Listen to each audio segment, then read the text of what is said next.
मुझे ये सारा सामान बेचना है। इस सामान के कितने पैसे मिल जाएंगे? अरे बस इतना ही है, ज्यादा पैसे नहीं मिलेंगे। जितना मिल जाए दे दीजिए, मुझे बहुत जरूरत है। कबाड़ी वाला उसको 500 रुपए देता है। उन्हीं पैसों से पीहू एक पुरानी साइकिल खरीदती है। घर आकर उस पर छोटा सा चूल्हा बांधती है और पीछे भगोना सेट कर देती है। दीदी, अब हम फिर से कढ़ी चावल बेचेंगे? हाँ, अब हमारी दुकान चलेगी, लेकिन पहियों पर। अब पीहू एक जगह खड़ी नहीं होती, गली गली साइकिल चलाकर कढ़ी चावल बेचती है। धूप, थकान और भूख के बावजूद उसके चेहरे पर हिम्मत बनी रहती है। गर्मा गर्म कढ़ी चावल, घर जैसा स्वाद, कढ़ी चावल ले लो। बच्चे, मजदूर और ऑफिस वाले उससे खाना खरीदने लगते हैं। अरे बहन, तुम्हारे कढ़ी चावल में घर वाला स्वाद है। धीरे धीरे उसके सारे कढ़ी चावल खत्म हो जाते हैं। आज तो सब जल्दी खत्म हो गया। अगले दिन पीहू उसी इलाके में फिर पहुंचती है और सोचने लगती है, अगर यहाँ कोई छोटी सी जगह मिल जाए तो रोज यहीं बेच सकती हूँ। तभी उसकी नजर पास में पड़े एक खाली पान के खोखे पर जाती है। यहाँ तो कोई भी नहीं है, शायद मैं यहाँ दुकान लगा सकती हूँ। अगले दिन पीहू सुबह सुबह कढ़ी चावल बनाकर उसी खोखे के पास पहुंच जाती है। आज से यही हमारी दुकान है। दुकान बस स्टॉप के पास होता है, इसलिए वहां ग्राहक ज्यादा आते हैं और लोग रुक रुक कर खाना लेने लगते हैं। उसकी बिक्री पहले से भी ज्यादा होने लगती है। बहन, रोज यहीं लगाया करो, तुम्हारे हाथ में तो जादू है। शाम होते होते फिर से सारा खाना खत्म हो जाता है। पीहू वापस से अपना सामान समेट कर घर लौटती है। बेटा, बहुत थक जाती होगी ना? नहीं पापा, आपकी बेटी बहुत मजबूत है। अस्पताल से बाहर निकलते ही पीहू अकेली बैठ जाती है। आंसू खुद ब खुद बहने लगते हैं। आखिर मेरी किस्मत ऐसी क्यों है? पहले माँ मुझे छोड़कर क्यों चली गई? फिर पापा की तबीयत इतनी खराब क्यों हो गई? क्यों मैं ही क्यों हर बार टूट जाती हूँ? आंसू पोंछकर पीहू फिर खड़ी हो जाती है। अगली सुबह पीहू अपने छोटे से खोखे पर दुकान लगाने पहुंच जाती है। धीरे धीरे ग्राहक आने लगते हैं और बिक्री शुरू हो जाती है। तभी वहां एक अनजान आदमी आता है। वो आदमी अलग अलग जगहों पर खाना चख रहा था। एक प्लेट कढ़ी चावल देना। पिछले एक हफ्ते से पूरे शहर के कढ़ी चावल चख चुका हूं, लेकिन वो नहीं मिला जो मैं ढूंढ रहा हूं। कई दुकानों का खाना चखने के बाद उसकी नजर पीहू के खोखे पर पड़ती है। बहन, एक प्लेट कढ़ी चावल देना। जी। पीहू प्लेट बनाकर देती है। विकास पहला निवाला खाता है और अचानक रुक जाता है। ये कढ़ी चावल तुमने बनाए हैं? जी, मैं ही बनाती हूँ। मैं पूरे शहर में कढ़ी चावल टेस्ट कर चुका हूँ, लेकिन इतना संतुलित स्वाद, इतना घर जैसा फ्लेवर मुझे कहीं नहीं मिला। ये कढ़ी चावल मेरी माँ की सीक्रेट रेसिपी है। ये हुनर भी मजबूरी ने ही सिखाया है। कैसी मजबूरी? इतनी कम उम्र में इतना संघर्ष क्यों कर रही हो? पिताजी को कैंसर है, उनका ऑपरेशन करवाना है। घर पर छोटे छोटे भाई बहन हैं, उन्हें पढ़ाना लिखाना है और घर का खर्च भी चलाना है। मैं केटरिंग का काम करता हूँ, शादियां, फंक्शन और बड़े ऑर्डर लेता हूँ। अगर तुम चाहो तो मैं तुम्हें मौका दे सकता हूँ। मौका?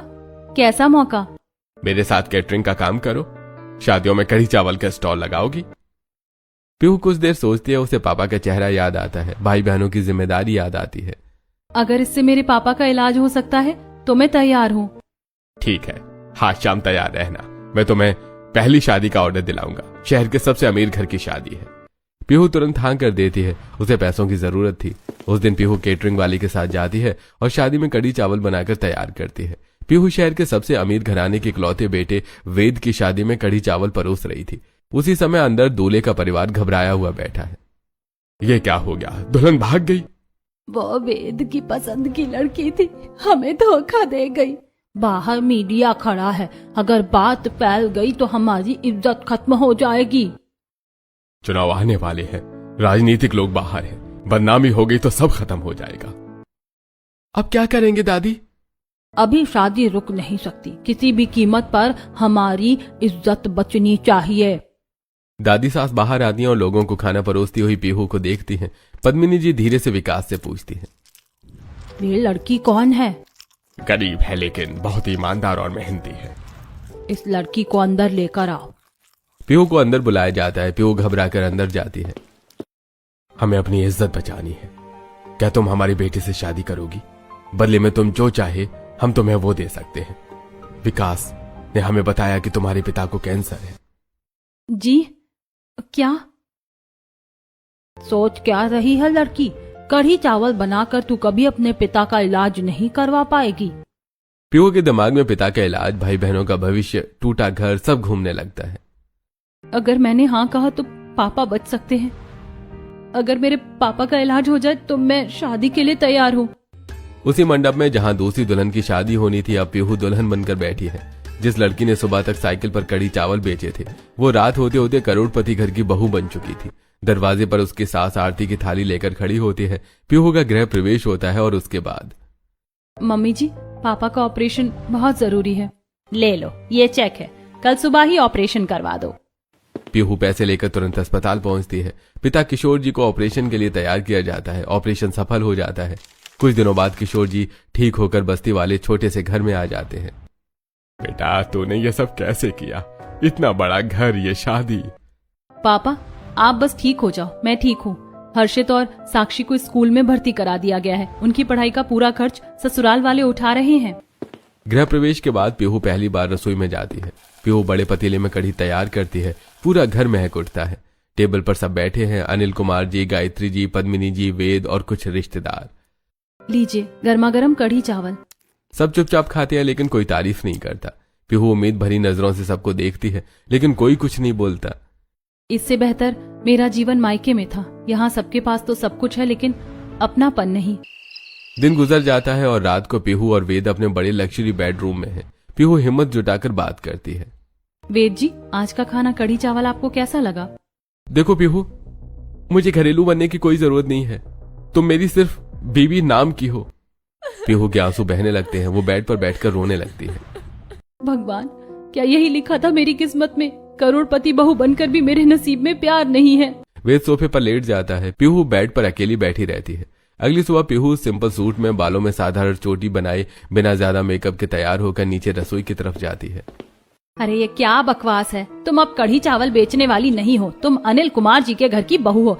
जाकर कमरे की वार्डरोब खोलो, मैंने तुम्हारे लिए साड़ियाँ और डिजाइनर सूट रखवाए हैं। जी मम्मी जी। पीहू तेजी से वापस कमरे में जाती है। वो वार्डरोब खोलती है। अंदर महंगी महंगी साड़ियाँ, डिजाइनर लहंगे और सूट्स भरे पड़े हैं। वो मेकअप करती है, बाल खोलकर स्ट्रेट करती है, महंगी साड़ी और ज्वेलरी पहनती है। अब वो पूरी तरह अमीर घर की बहू जैसी लग रही है। अब ठीक है, आज तुम्हें पड़ोस में जाना है, सबको दिखाना है कि नई बहू कैसी है। पीहू मर्सिडीज बेंज में बैठकर पड़ोस की महंगे बंगलों वाली सोसाइटी में जाती है। अरे देखो, वही कढ़ी चावल वाली लड़की अब बहू बन गई है। हाँ यार, कल तक ठेले पर कढ़ी चावल बेच रही थी, आज मर्सिडीज में घूम रही है। देखते हैं कितने दिन टिकती है ये। अमीर घर की बहू बनना आसान नहीं होता। पीहू को देखकर तीनों पड़ोसनें मुस्कुराते हुए नमस्ते करती हैं।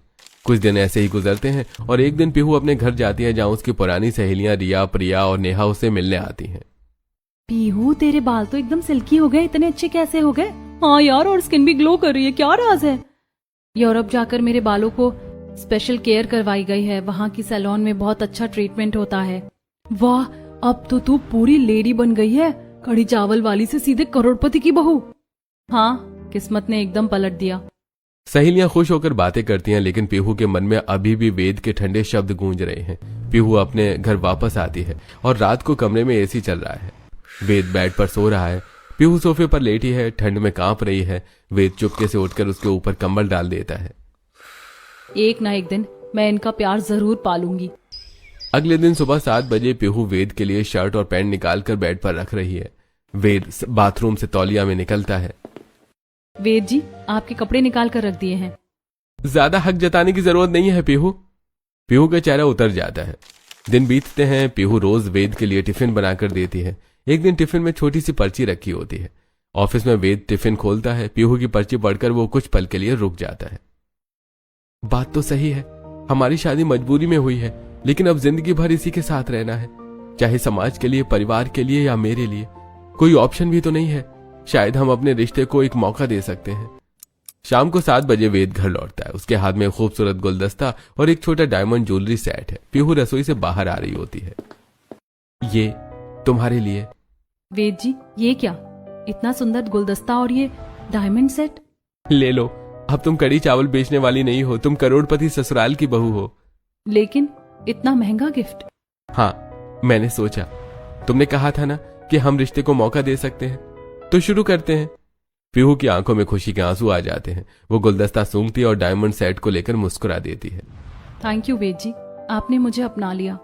हाँ, अब कोई ऑप्शन भी नहीं है मेरे पास। जिंदगी भर इसी के साथ रहना है। और वैसे तुम देखने में भी इतनी बुरी भी नहीं हो। पीहू शर्मा जाती है, उसके गाल लाल हो जाते हैं। अरे अब शर्माओ मत, चलो अब डिनर पर चलना है। डिनर पर? कहाँ जाना है? दुबई चलेंगे। दुबई? अब दुबई कैसे जाएंगे? फ्लाइट कैसे बुक होगी? अरे हमारा प्राइवेट जेट है ना, हमारी 10 मंजिला टावर की टॉप फ्लोर पर ही जेट पार्किंग बनी हुई है, वहीं हमारा जेट लैंड करेगा।